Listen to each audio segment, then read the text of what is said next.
irra qabadhee dhufee rifeensa mataa daa'imman reefuu dhalatanii ilaalchisee kan maatiin beekuu qaban kan jedhudha.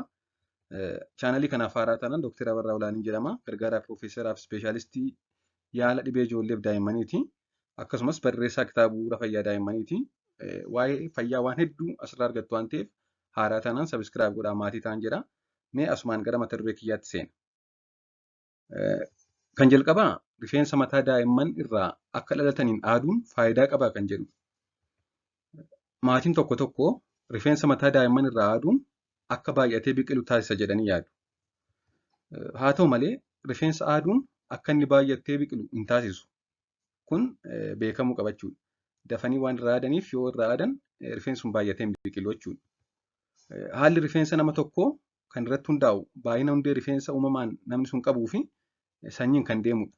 Qaccee yookaan sanyiin kan maatiin deemuu fi akkasumas baay'ina hundee beezii ishee baay'ina hundee namni sun qabudha malee irraa aadaniif dhiisaniif miti jechuudha. Rifeensa daa'imman waliin dhalatan qaqalloo lallaafoo fi faffaca'anii kan argamanidha.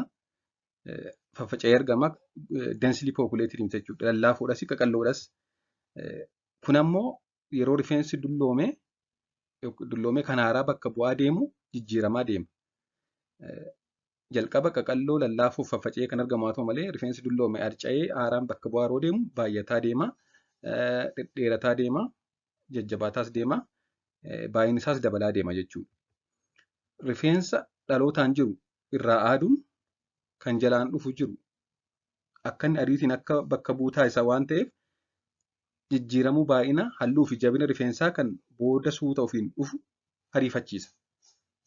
Rifeensa dhalootaan jiru yoo irraa aadne kan jalaan dhufaa jiru sana ariitiin akka inni bakka bu'u taasisa waan ta'eef jijjiiramuu baay'inaa halluu fi jabina rifeensaa kan boodaan dhufaa jiru kan jalaan dhufaa jiru sana akka inni dafee mul'atu taasisa malee hin jijjiiru jechuudha. Kana jechuun maal jechuudha? Yoo irraa aadne kan jalaan dhufaa jiru sana baay'ina isaa, jabina isaa, halluu isaa akka inni dafee biqilu taasisna malee hin jijjiiru. Kanaaf egaa yoo aadne baay'atee jabaatee mul'achuu danda'a. Sababni isaas kan jalaan dhufu akka inni dafee bakka bu'u waan taasisneef malee yoo kana gochuu baannes booda sirraa'uun isaa nafu akka kanaatti deemuun isaa nafu jechuudha.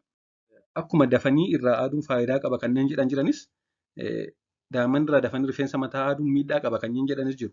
Namoonni daa'imman irraa rifeensa naannoo gubbee yookaan qaaruu jiru ishee fuuldura jirtu ishee dhahattu jechuudha. Bakka sana yoo irraa aadan sammuu irratti miidhaa geessa kan jedhanis jiru. Haa ta'u malee kun rifeensa naannoo gubbee jiru yoo aadne yoo irraa kaasne miidhaa addatti daa'ima sanatti fidu tokkollee hin qabu. Haa ta'u malee tariitii daa'ima sanarraa yeroo rifeensa aannu meeshaa nuti itti fayyadamnu sibiila nuti milaacii nuti irraa itti fayyadamnee irraa aannu akka moccorre of eeggannoo gochuu qofadha.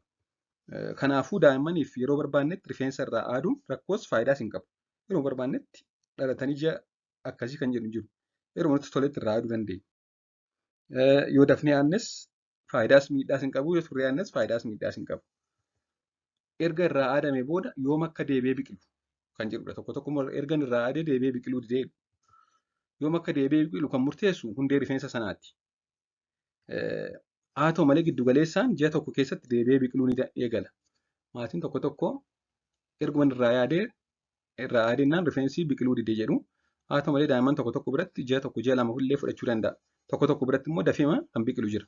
Kan kana murteessu hundee rifeensa sanaati malee waan biraa miti jechuudha. Kanaaf kanas baay'ee nu yaaddessuu hin qabu. Akka waliigalaatti kana kan hin qabadhee jiru waan dhaggeeffattaniif galatoomaa turtii gaarii.